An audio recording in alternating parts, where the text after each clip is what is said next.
سامعین السلام علیکم۔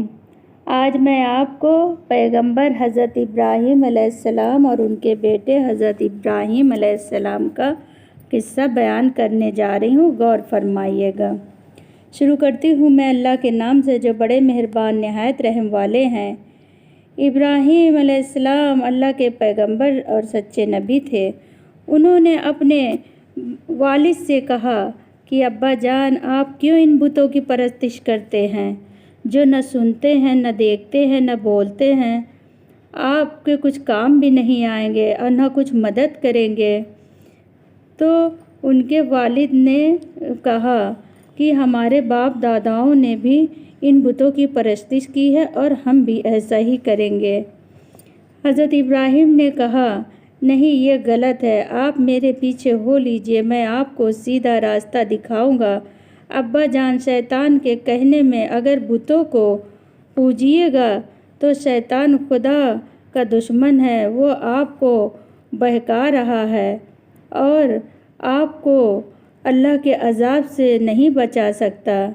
میں آپ کو اللہ کے عذاب سے بچاؤں گا، اس وجہ سے آپ ان بتوں کی پرستش نہ کیجیے، کیونکہ یہ بت پرست لوگ شیطان کے ساتھی ہیں۔ ابراہیم علیہ السلام کے والد نے کہا، ابراہیم، کیا تو میرے ان بتوں سے پھرا ہوا ہے؟ اگر تو میرا بیٹا ہے تو تجھے بھی وہی کرنا ہوگا جو ہم سب کرتے چلے آئے ہیں۔ حضرت ابراہیم نے کہا، نہیں، ایسا نہیں ہو سکتا، کیونکہ میرا پروردگار سب سے اچھا اور سب سے سچا ہے۔ اس کو ہم پکارتے ہیں، وہ ہماری سنتا ہے۔ وہ بے جان کو جاندار بناتا ہے، جاندار کو بے جان کر دیتا ہے۔ اس لیے میں صرف اللہ ہی کی عبادت کروں گا اور اللہ ہی کا کہا مانوں گا۔ ان کے والد نے کہا، نہیں، ایسا نہیں ہو سکتا۔ دھیرے دھیرے ان کے قبیلے میں، ان کے رشتہ داروں میں جب اس بات کا پتہ ہونے لگا کہ حضرت ابراہیم دوسرے اللہ کی عبادت کر رہے ہیں اور بت پرستش نہیں کر رہے ہیں، یہ بات چاروں طرف شور ہونے لگی۔ اس وقت وہاں کا بادشاہ نمرود تھا۔ جب اسے اس بات کا پتہ چلا تو وہ کہنے لگا، کیوں تو ہم لوگوں کے معبود کی پرستش نہیں کرے گا؟ تو حضرت ابراہیم علیہ السلام نے کہا، کیونکہ میرے پروردگار سچا ہے، دو جہاں کا مالک ہے، اس نے چاند، سورج، زمین، آسمان سب کچھ اسی نے بنایا ہے۔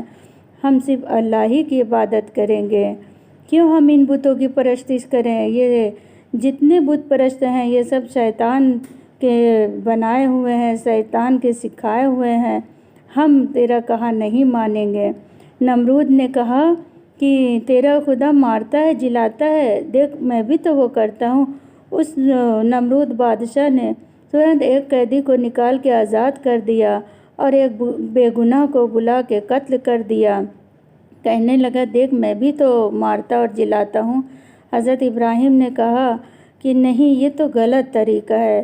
میرا معبود تو سورج کو مشرق سے نکالتا ہے اور مغرب میں ڈبو دیتا ہے، کیا تو ایسا کر سکتا ہے؟ نمرود سن کر ہکا بکا رہ گیا اور سب نے مل کر سوچا کہ ابراہیم کسی طرح ماننے والے مجھ سے نہیں ہیں، اور ان کو آگ کے حوالے کر دیا۔ آگ جل رہی تھی اور حضرت ابراہیم ان آگ کے بیچ میں تھے۔ اللہ کے حکم سے وہ آگ ٹھنڈی ہوئی اور حضرت ابراہیم صحیح سلامت اس آگ سے باہر آئے۔ سب دیکھ کر یہ نظارہ ایک دم سے حیران و پریشان ہو گئے۔ پھر حضرت ابراہیم جہاں پر یہ لوگ بت پرستش کرتے تھے اس جگہ پہ گئے اور جتنے بت تھے ان سب کو ٹکڑے ٹکڑے کر دیا اور کر کے وہاں سے چلے گئے۔ جب بت پرست لوگ آئے اور دیکھا ان کے بتوں کے ٹکڑے ٹکڑے ہو گئے تو وہ سمجھ گئے یہ کام ابراہیم کا ہے۔ انہوں نے حضرت ابراہیم سے کہا، اے ابراہیم، تو نے ہمارے بتوں کو توڑا ہے؟ حضرت ابراہیم نے کہا کہ جب تم کو معلوم ہے تو اپنے بت سے پوچھو کہ تم کو کس نے توڑا ہے۔ تو وہ کہنے لگے، کیا تمہیں نہیں پتہ کہ یہ بت بولتے نہیں ہیں؟ حضرت ابراہیم نے کہا، جب یہ بولتے نہیں ہیں تو تم کیوں ان کی عبادت کرتے ہو، کیوں ان کی پرستش کرتے ہو؟ وہ لوگ کچھ نہ بولے اور شرمسار ہو گئے۔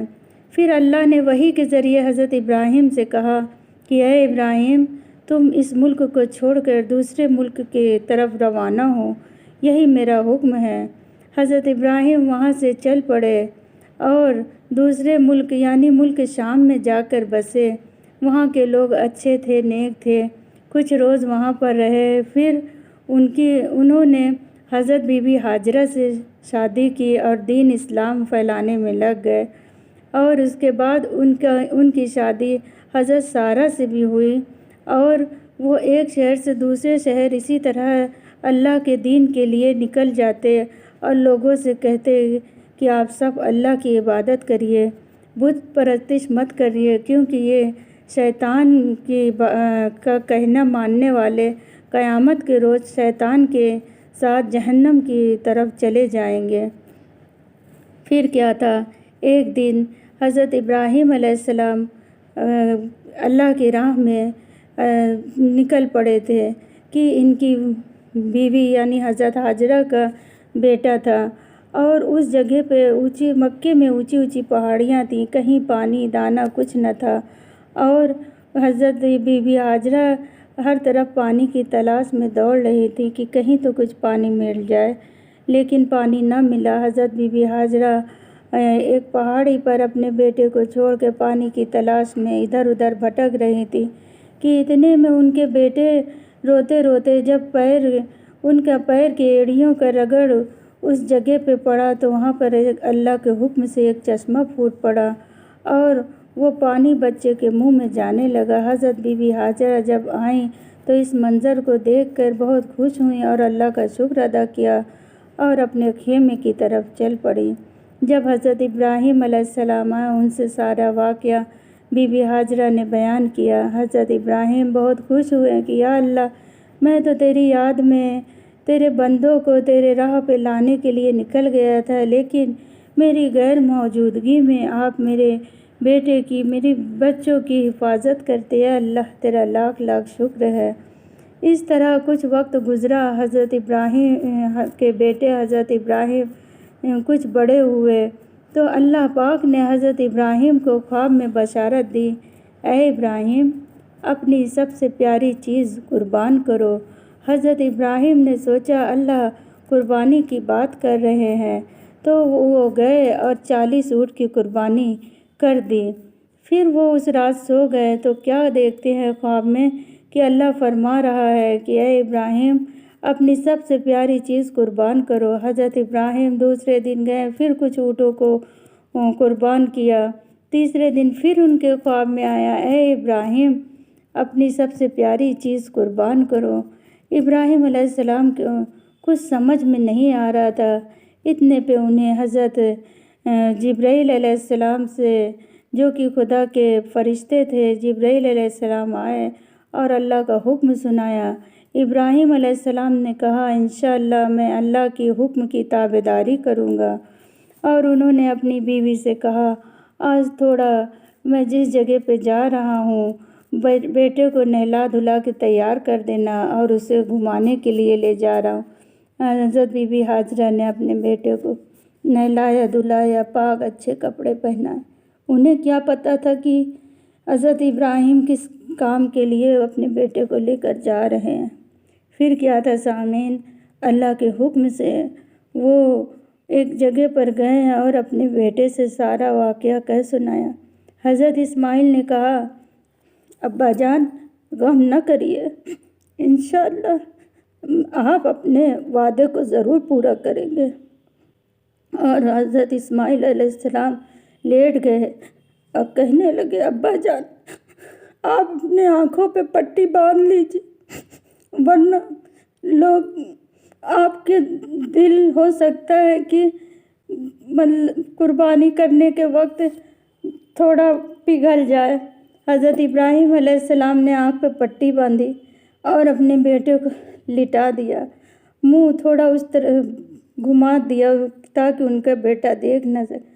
جیسے ہی حضرت ابراہیم علیہ السلام حضرت اسماعیل علیہ السلام کے گلے پہ چاقو چلایا اور کہا، بسم اللہ الرحمن الرحیم، اللہ اکبر وللہ الحمد، ترنت ہی ان کے کانوں میں آواز آئی، واللہ اکبر وللہ الحمد۔ ترنت آنکھوں سے پٹی کھولی اور دیکھا کہ یہ تو میرے بیٹے کی آواز میرے کان میں کہاں ہے، میں نے تو اسے ذبح کر دیا تھا۔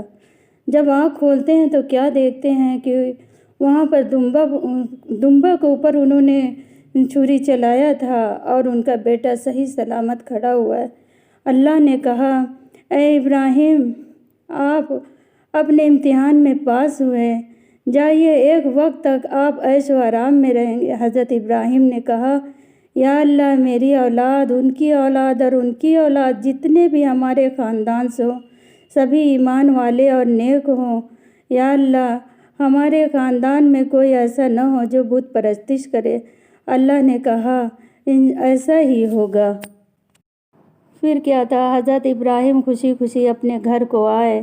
پھر ایک دن انہیں وحی کے ذریعے اس بات کی معلومات ہوئی کہ اے ابراہیم، جاؤ اور اللہ کے گھر کی تعمیر کرو، تم اور تمہارے بیٹے دونوں خانہ کعبہ کی بنیاد ڈالو۔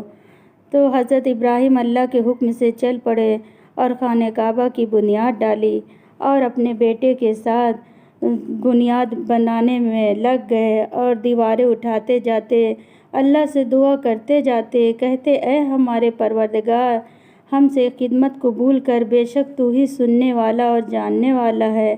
اے ہمارے پروردگار، ہم کو اپنا فرما بردار بنا اور ہمارے نسل میں ایک گروہ پیدا کر جو تیرا حکم مانے، ہم کو عبادت کے طریقے پر چلا اور تیری ہی عبادت کرے، ہمارے قصور کو معاف کر، تو ہی سب سے بڑا مہربان معاف کرنے والا ہے۔ اے پروردگار، ان مکے والوں میں سے ہی ایک ایسا رسول بھیج کہ ان کو تیری آیتیں پڑھ پڑھ کر سنائے اور کتاب اور عقل کی باتیں سکھائے۔ بے شک تیرے ہی اندر اختیار ہے کہ تو سب کو سیدھا اور سچا راستہ دکھا سکتا ہے۔ اس طرح حضرت ابراہیم علیہ السلام اور حضرت ابراہیم علیہ السلام نے خانہ کعبہ کی تعمیر کی اور اللہ نے حکم دیا کہ اے ابراہیم، اس مقام کو صاف ستھرا رکھنا، یہاں پر میری عبادت کرنا اور میرے ہی نام لینا۔ بے شک توحید پر ایمان اور اللہ تعالیٰ کی فرما برداری کرنے والے حضرت ابراہیم رہتی دنیا تک ایک مثال ہوں گے۔ سامعین، میں اپنا یہ بیان یہیں پر ختم کرتی ہوں۔ انشاءاللہ آگے بھی میں حضرت موسیٰ علیہ السلام کا قصہ لے کر آپ کے سامنے پیش کروں گی۔ آمین ثم آمین۔